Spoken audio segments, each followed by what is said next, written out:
विश्वाधारं गगनसदृशं मेघवर्णं शुभांगं लक्ष्मीकान्तं कमलनयनं योगिविदानगम्यं वन्दे विष्णुवरं सर्वलोकैकनाथम्। ॐ शान्ताकारं भुजङ्गशयनं पद्मनाभं सुरेशं विश्वाधारं गगनसदृशं मेघवर्णं शुभांगं लक्ष्मीकान्तं कमलनयनं योगिविदानगम्यं वन्दे विष्णुभवहरं सर्वलोकैकनाथं।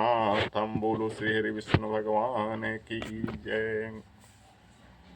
जया एकादशी की कथा सुनने के बाद धर्मराज युधिष्ठिर ने भगवान श्री कृष्ण से प्रार्थना की, हे वासुदेव, फाल्गुन मास के कृष्ण पक्ष की एकादशी का क्या नाम है? इसका व्रत करने से किन फलों की प्राप्ति होती है तथा इसका विधि विधान क्या है? कृपया मुझे विस्तार पूर्वक बतलाइए। योगेश्वर भगवान श्री कृष्ण ने कहा, हे राजेंद्र, फाल्गुन मास के कृष्ण पक्ष की इस सर्वसिद्धि प्रदायक एकादशी का नाम विजया है। इसका व्रत करने वाले मनुष्य को सभी कार्यों में विजय मिलती है। इस विजया एकादशी के महात्म के सुनने एवं पढ़ने से समस्त पाप नष्ट हो जाते हैं। एक प्राचीन कथा सुनाते हुए भगवान श्री कृष्ण ने आगे कहा, एक समय देव ऋषि नारद ने ब्रह्मा जी से यही प्रश्न किया था। तब ब्रह्मा जी ने नारद जी से कहा था कि हे नारद, ध्यान पूर्वक कथा सुनो।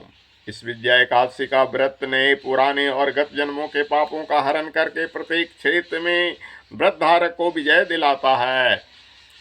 रामायण के प्रसंग का वर्णन करते हुए ब्रह्मा जी ने आगे कहा, त्रेता युग में मर्यादा पुरुषोत्तम श्री रामचंद्र जी को आगे जब 14 वर्ष का वनवास हो गया, तब भी श्री लक्ष्मण जी तथा सीता जी पंचवटी में निवास करने लगे।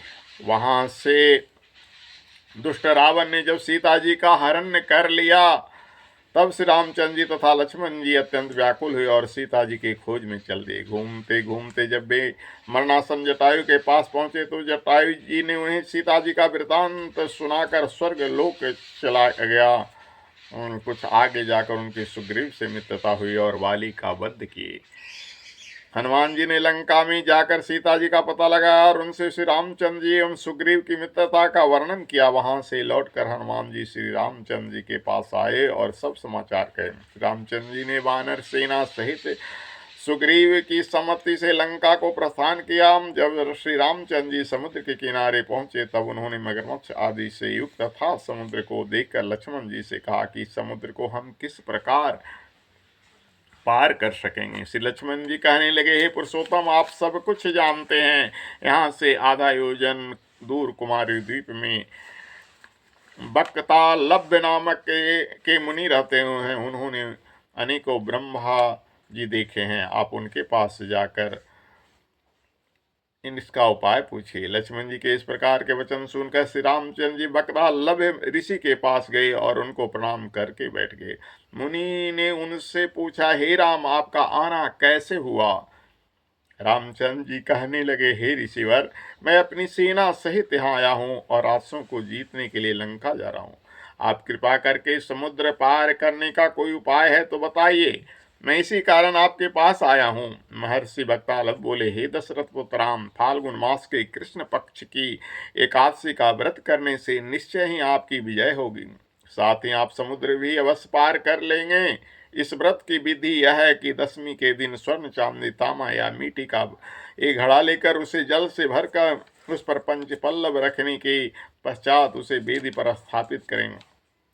7 अनाज एक जगह मिलाकर घड़ा रखने हेतु वेदी बनाएं और घड़े के ऊपर जौ रखें। जौओं के ऊपर भगवान श्री नारायण की स्वर्ण प्रतिमा स्थापित करें। एकादशी के दिन स्नान आदि नित्य कर्म से निवृत्त होकर धूप दीप नैवेद्य नारियल आदि से भगवान की पूजा करके वह दीन भक्ति पूर्वक घड़े के सामने व्यतीत करें और रात्रि को भी उसी जगह बैठकर जागरण करना चाहिए। द्वादशी के दिन नदी या तालाब के किनारे स्नान आदि से निवृत्त होकर उस घड़े को ब्राह्मण को दे दें।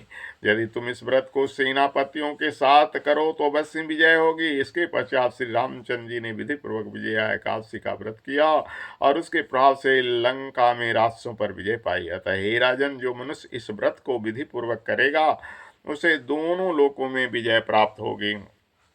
अंत में ब्रह्मा जी ने नारद जी से कहा कि हे पुत्र, इस व्रत को करने वाला तो सभी जगह विजय पाता ही है। जो इसके व्रत के महात्म को पढ़ता अथवा सुनता है उसे भी वाजपेयी यज्ञ का फल प्राप्त होता है।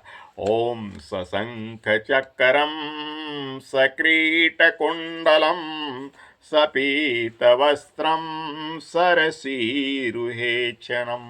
सारवक्षस्थल कौस्तुभ श्रियम नमामि विष्णु शिरसाम चतुर्भुजं। बोलो श्री हरि विष्णु भगवान की जय।